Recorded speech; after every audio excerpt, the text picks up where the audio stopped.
Alright, it's Aaron McGrew here, and this lesson will be about chords, which is spelled like chords. C-H-O-R-D-S. Y'all know. Okay, a chord, I should really look it up, but for the technical definition, but it's three or more,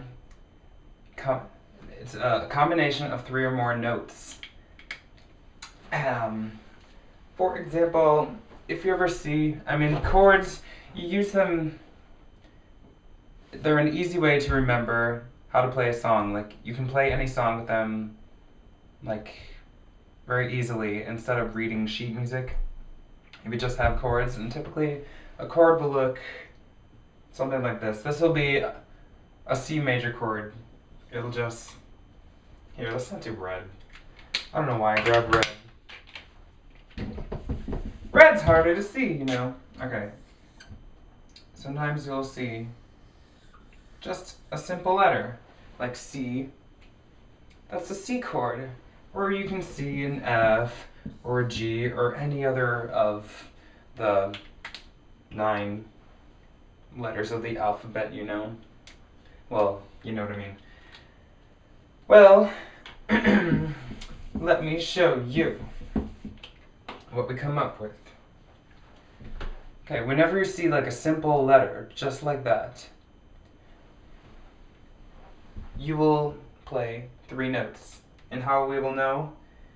Well, let's just divide this up. Okay, the C major scale, you're going to add numbers to it. You're going to assign it numbers. Or you can do this in any scale, but we're just going to do this C scale. So C will be 1, D will be 2, then we got 3, 4, 5, 6, 7, and then we're back to 1 basically. But you can go on like when you get more into complicated chords, and we'll go into like 8, 9, 10, 11, 12, 13. But we'll just work within the octave for right now. So, whenever you see the chord C, just a plain C, or just a plain any chord, you're going to play 1, 3, and 5. So that's what makes the chord. So in this case, C would equal C, E, and G. So it would be this chord, or this note, and this note, your C, E, and your G. And I'll go over the piano and then so you can hear what it sounds like. Now, before we go to the piano, let's teach you a few other things. How about it? I'll just do one more, another complicated key. Let's see here. How about A flat? So A flat, you got your 1. Well, first of all, here's your A flat, and then you got your 1, 2, and 3, or 1, 3, and 5. Just remember that. Oh. Okay, so you got your 1. This marker is horrible. 2, 3, 4, 5, 6.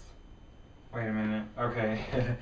1, 1, half, 1, 1, 1. Oh, okay, yeah. 1, half. It's easier when you play them. It's kind of hard to but there. So we got the 1, 3, and the 5. So we got an A flat, a C, an E flat.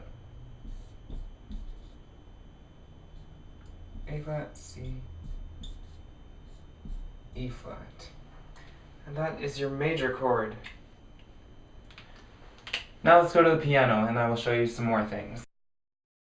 Alright, here we are at the piano. Now I'm going to show you that first C chord that I just showed you.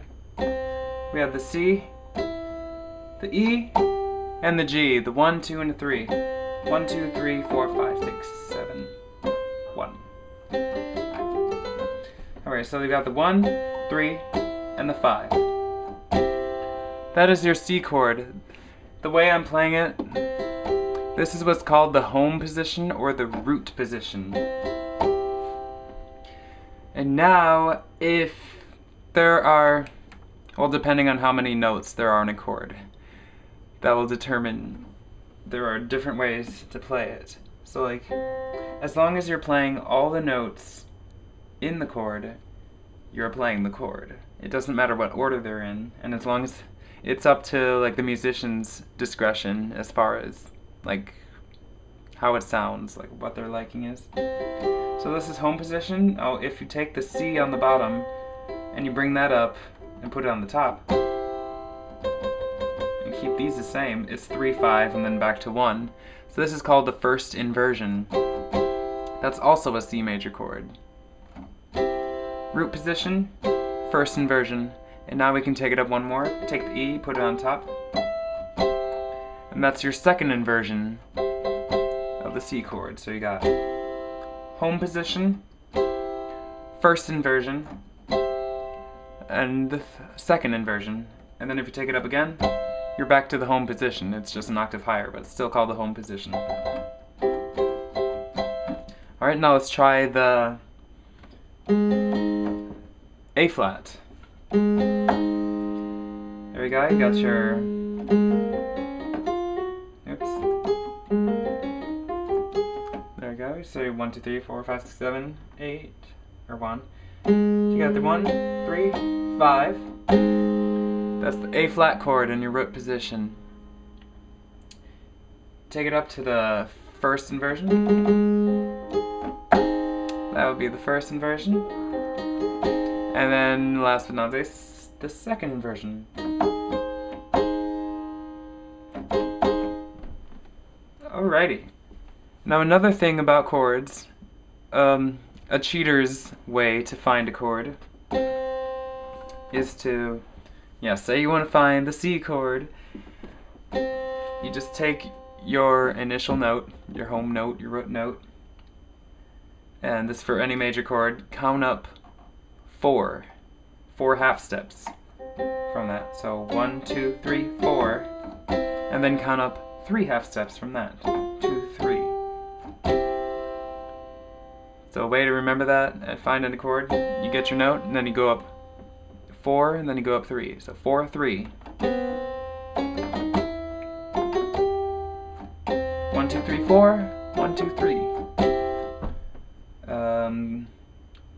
Key of G. Cheater's version. 4. 1, 2, 3. And that's your G chord. Or you can go. So 1, 2, 3, 4, 5. So 1, 3, and 5. Then you got your other inversions. As an assignment, I want you to learn all 12 major chords. All 12 major chords. And see how I can figure them out.